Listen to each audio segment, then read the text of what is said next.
is the first topic I want to talk about is kings and rulers. And I've studied a lot of them, but not thoroughly, where I did a lot of my own research. I just went on other people's research.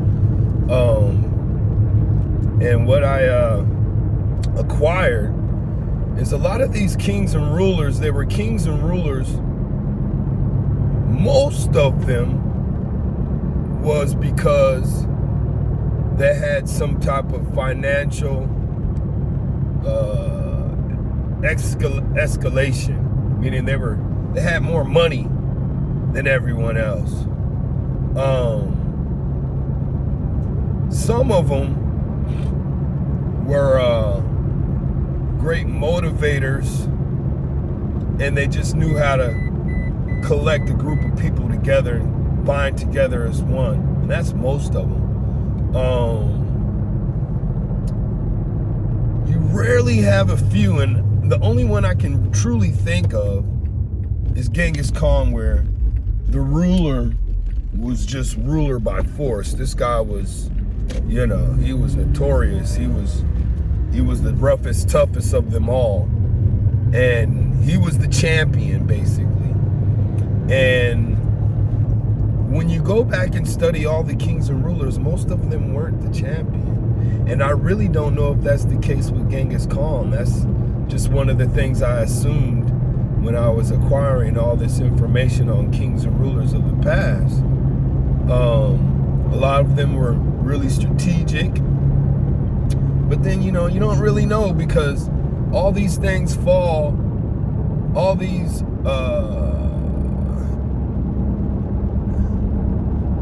accolades, or all these characteristics fall upon the ruler, or did they have someone next to them or someone in their circle that was that way, and the ruler or the head guy just ended up taking the credit for it, even though he had somebody in the background, that you might not have known of. You don't really know these things, and I imagine if I really went deep and did my research, I could find out, whether it's right or wrong or whatnot. But one thing that's definitely a common trait with all of them were that they knew how to inspire and lead people. That's the most common thing that I see with all the kings and rulers that I've studied. And it makes you think, when you're becoming a man, what is a man, in today's society of the 2020s, there's a big conflict going on. What is a man? What is a woman? And, what is that true definition? Just because you're born with a penis, does it make you a man? What if you feel like a woman? Then you get to talking about transvestites and homosexuals and, all this other stuff. And so there's a big debate going on through society about what is a man, what is a woman, And yeah, I have my own definition, but it doesn't weigh in on anything but my perception of what I view a man or a woman to be. And with that being said, I know what side of the tree I would like to be on. And that is, I want to be on the kings and rulers side. How big of a king? I don't need to be the king of a nation and war against other nations. I don't need to be the king of the world. But I gotta be the king of my castle. That's number one. King of my own castle. And I would like to be the king of my family and community around me. That's what I would acquire. Just that much. Maybe more in the future, but right now, I would just like to achieve that much. King of my castle. What does that mean? That means that, man, I'm leading my wife and my children in the direction that I would like to see us all traveling. It means that I'm the leader and the motivator, the force, the foundation, and the knowledge of my home and my family. Those are the things that I would like to acquire before I leave this world. The next subject I want to talk about is the party I did last night. Had a great time. DJ Infinite came out back in full effect. Forgot my microphone, had to shout with no microphone, but the building was small enough so I was able to pull it off. Had a great time. Didn't chew myself up too hard. I wasn't A1 Yola. Me knowing what I can do and what I'm capable of. I made a lot of mistakes, but them not never knowing me, seeing me, and not really knowing how it all goes, they still had a great time and enjoyed what I gave them, and they thought that I was really great. Almost made me feel like I wanted to get back into DJing, but I don't know about all that. I do know that I will keep the door open, so at one point I thought I was gonna sell my equipment and get rid of it. I might not invest in new equipment, but I'm gonna keep my equipment. You know, I had a lot of people ask me for cards. Like, man, I don't do this like that, man, you know? Maybe that's where I'm messing up. Maybe I should offer that service. I don't know. I'm just kind of on the fence when it comes to music because of all the things that I've been studying about quantum physics and vibration. And I don't know, man. It's music. The thing with music right now, to me, is that these artists that are out here making this music, I know they know the power, but I don't think they understand the power. You know, I don't really, I don't think they understand the power. I would know an artist understands the power when he can make a fucking pebble vibrate in the air. Then you understand the power of vibration, you know? And then if that artist can take that same knowledge and science and apply it to the music they create for people to listen to, whether for whatever purpose they wanted to listen to it for, I'm down with that artist all the way. But I don't think there's an artist like that, so why get involved in music? I would have to be that person then, because I don't think there's one in it like that, and if there is, please put me on to it. So anyway, the party was great.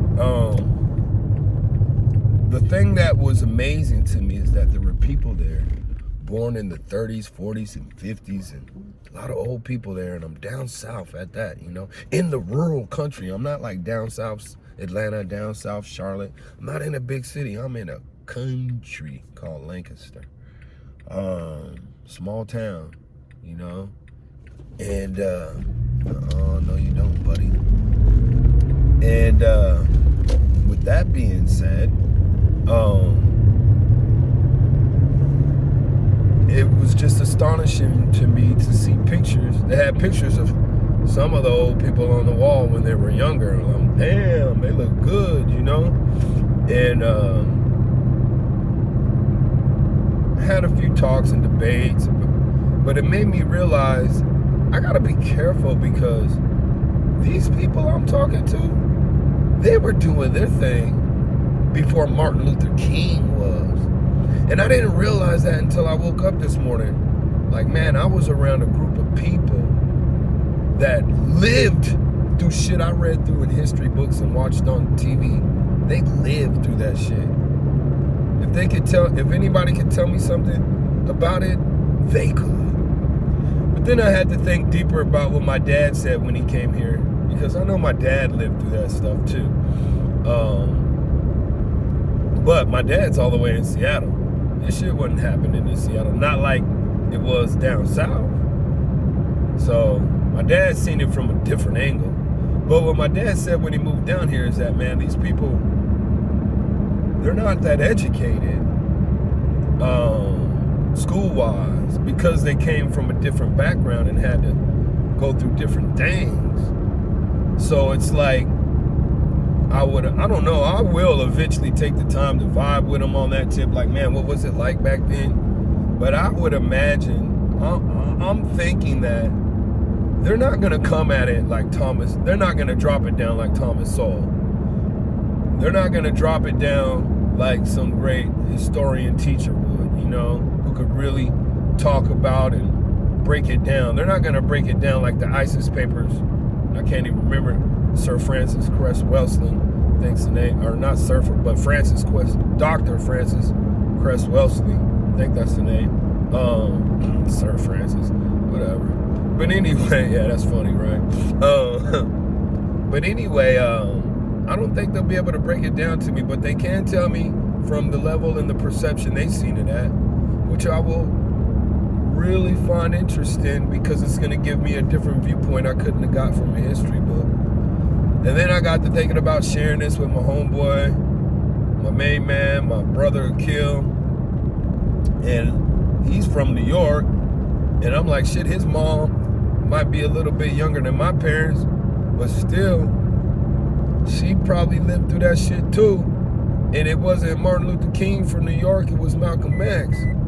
And I know she was doing her thing back then. She might have been a little girl, I don't know. But I'm definitely gonna ask, like, yo, you know, anybody in your family in that day break down how it was, what it was like? Did anybody ever go to a Malcolm X and hear him speak? Does anybody remember that shit? Because that shit was happening right there where they was at, so they had to know something about it. So I'm gonna ask him that when I talk to him. And I'm definitely gonna ask my mom her take on it. But yeah, I talked about Kings. I talked about the party last night. Let's get down to business. Man, it's Sunday. I got a lot going on. I do have a floor tonight. When that store opens up, I'm gonna call and make sure it's still a go. If it's not, but most likely it's still gonna be a go. And I gotta get this stuff handled before Monday, and what that is my preparation for Monday. So Monday I gotta I gotta get a fan. Monday I got to what you would call it? I gotta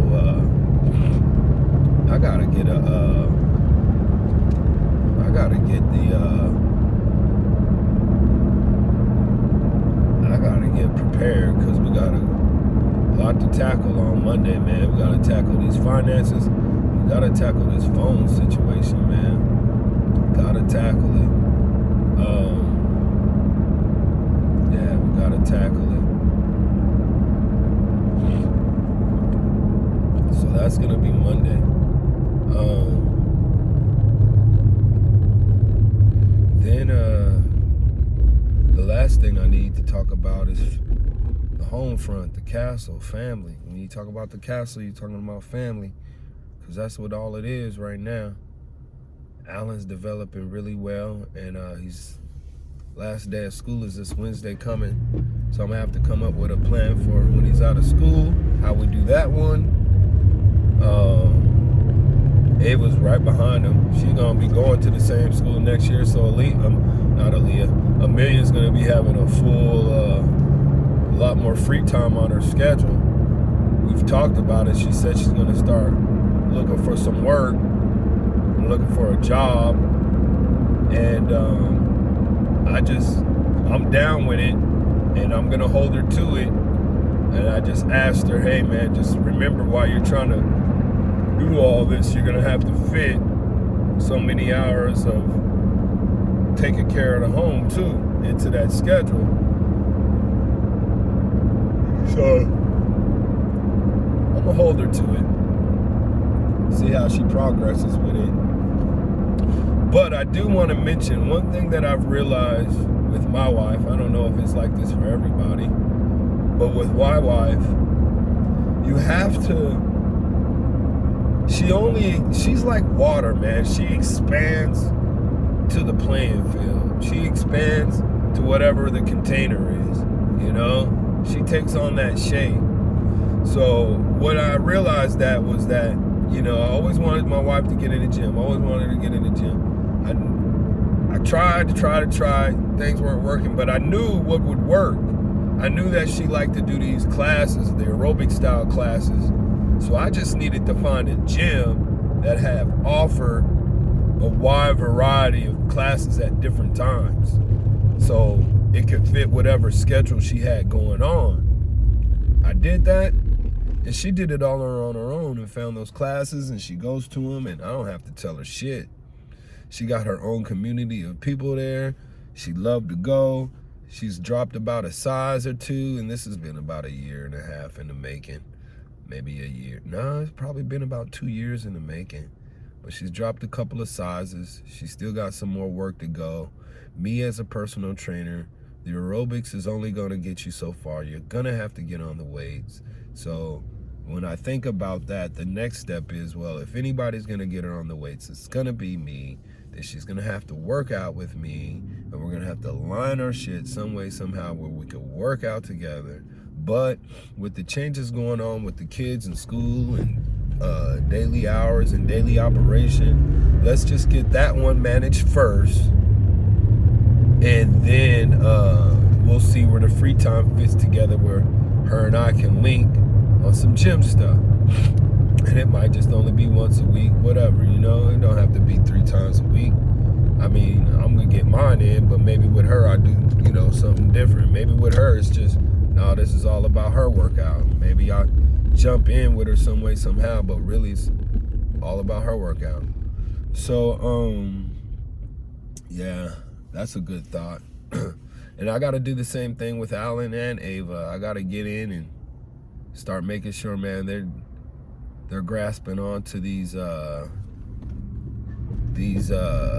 lessons that they're getting from school. I need them not to just learn it and know it. I need them to excel in it and see it from different angles, and not only excel in it, man. I need them to have it's not excel. Excel's not the word. Comprehension is the word. You know? I need them to understand what math is on a comprehensive level. I need them to understand what reading is on a comprehensive level. And when I say comprehensive, I don't mean like, yo, you read the book and you understand what the story's talking about. I mean comprehensive of the style the writing is portrayed in. You know, the things that you learn maybe when you're later, I need them to just start grasping onto the fine concepts of that as early as possible. How math ties into everything around us, how language ties into everything around us. I need to provide for them that.